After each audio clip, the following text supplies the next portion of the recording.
Ndugu mtazamaji na msikilizaji wa vipindi vyetu vya afya ya uzazi, leo nikukaribishe kwenye mwendelezo wa vipindi vyetu.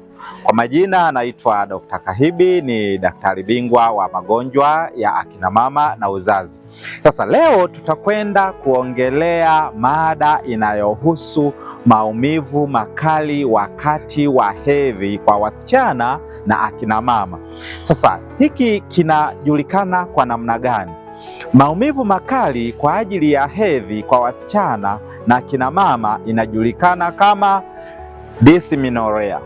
Dysmenorrhea ni yale maumivu ambayo mwanamke anaweza akayapata kabla na wakati wa hedhi. Sasa nini kinasababisha haya maumivu makali? Kinachosababisha maumivu makali ni hiki kifuatacho. Kuna kemikali zinazoitwa prostaglandin. Sasa hizi prostaglandin huwa zinatengenezwa ndani ya mfuko wa kizazi wa mwanamke, na zinapokuwa zimetengenezwa, wakati wa hedhi inapofika, basi kemikali hizi hutolewa kwa wingi, na zikishatolewa kwa wingi husababisha ule mfuko wa kizazi unaanza kuvimba na kuachia, unakaza na kuachia. Lengo la kufanya hivyo ni nini? Lengo la kufanya hivyo ni kuruhusu hedhi iweze kutoka. Sasa kuna aina mbili ya dysmenorrhea kwa akina mama na wasichana. Kuna aina ya kwanza inaitwa primary dysmenorrhea. Hii primary dysmenorrhea inatokea miezi 6 tu baada ya msichana kuvunja ungo. Kwa hiyo msichana anapopata hedhi ya kwanza, miezi 6 baadaye huwa inaambatana na maumivu haya makali sana. Na kwa kawaida kwa wasichana hawa ambao ni wadogo kabisa, sababu zake hasa huwa hazijulikani, na wakati mwingine inaweza ikawa ni changamoto ya homoni ambazo zinakuwa hazijabalansi. Sasa aina ya pili ambayo sasa yenyewe hutokea kwa wanawake ambao umri umekuwa ni mkubwa kidogo, inaitwa secondary dysmenorrhea. Secondary dysmenorrhea hii inatokea miaka 2 baada ya mwanamke kuvunja ungo. Mwanamke anapokuwa amevunja ungo wa kuanzia miaka 18 na kuendelea, sababu zifuatazo zinaweza zikapelekea hedhi kuwa na maumivu makali. Changamoto ya kwanza ni endometriosis. Endometriosis ni ugonjwa ambao unatokana na zile tezi zinazotoa hedhi kujipachika nje ya mfuko wa kizazi, na endapo mwanamke anapoingia kwenye siku zake, basi hedhi yake itaambatana na maumivu makali sana. Sababu ya pili, kwa mwanamke anapokuwa anasikia maumivu makali wakati wa hedhi, ni sababu inayoitwa uterine fibroid.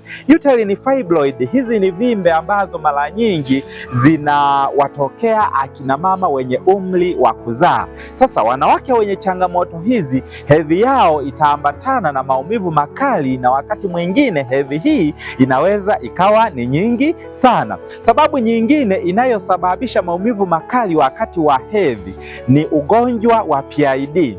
Ugonjwa wa PID, haya ni maambukizi ambayo mwanamke anayapata kwenye via vya uzazi wake, na anapokuwa amepata maambukizi haya, anapoingia kwenye siku zake za hedhi, basi maumivu yake huwa ni makali sana. Kwa hiyo anapokuja kwetu, tutatambua kwa kumuuliza namna na jinsi maumivu hayo yanavyotokea. Sababu nyingine ni pamoja na sababu inaitwa adenomyosis. Adenomyosis ni hali ambayo inatokea zile tezi zinazosababisha hedhi kwa mwanamke zinaingia ndani ya mfuko wa kizazi au misuli ya mfuko wa kizazi.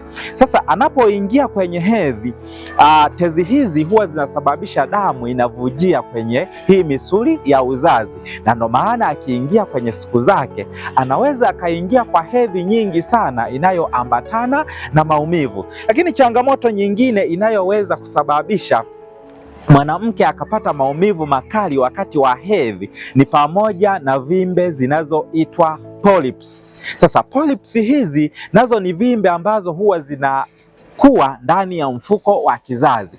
Kwa hiyo mwanamke anapokuwa na changamoto hizi, basi tegemea hedhi yake inaweza ikawa na maumivu makali sana. Sasa nini kinapaswa kufanyika kwa mwanamke mwenye changamoto hii? Tuanze na wasichana wadogo. Anapokuwa msichana mdogo anapata maumivu makali sana wakati wa hedhi, na wakati mwingine maumivu haya huwa yanaambatana na kichefuchefu, kizunguzungu, wakati mwingine wengine wanaharisha. Na sababu moja inayoongoza pia kwa wasichana wengi kutohudhuria shuleni ni sababu hii ya hedhi kuwa na maumivu makali. Kwa hiyo kwa msichana kama huyu atakuja, tutamchunguza, na endapo tukimchunguza tukagundua kwamba aidha ni kwa sababu ya homoni, basi kuna dawa ambazo huwa tunawapatia kwa ajili ya kuwasaidia kuepukana na jambo hili. Na wakati mwingine dawa hizi tunaweza tukazianzisha siku chache kabla ya yeye kuingia kwenye hedhi, au wakati wa hedhi na baada ya hedhi. Kwa hiyo unapokuwa na changamoto hii wewe kama msichana, basi muone daktari kwa ajili ya usaidizi. Na pengine tatizo hili liko kwa ukubwa wa namna gani?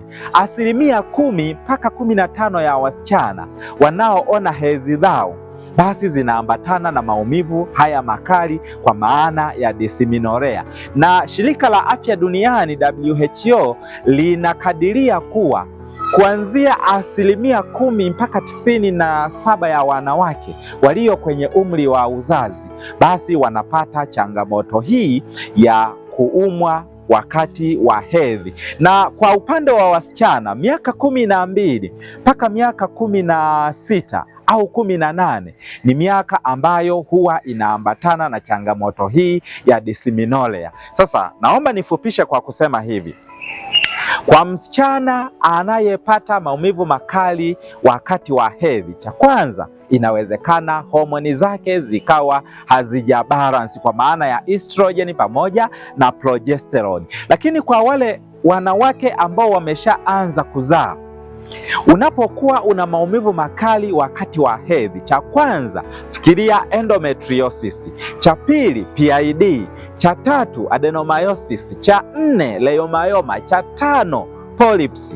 Hizo ndizo sababu ambazo zinapelekea akina mama kupata changamoto ya maumivu makali wakati wa hedhi. Kwa hiyo wewe mwanamke unayenisikiliza, tambua kwamba maumivu makali wakati wa hedhi si jambo la kawaida. Inawezekana ukawa na kitu ambacho kiko nyuma yake. Endelea kutufuatilia kwenye chaneli yetu, uendelee kujifunza vizuri na namna ya kuweza kuondokana na changamoto hizi ambazo zina ufumbuzi. Karibu na endelea kutufuatilia tena.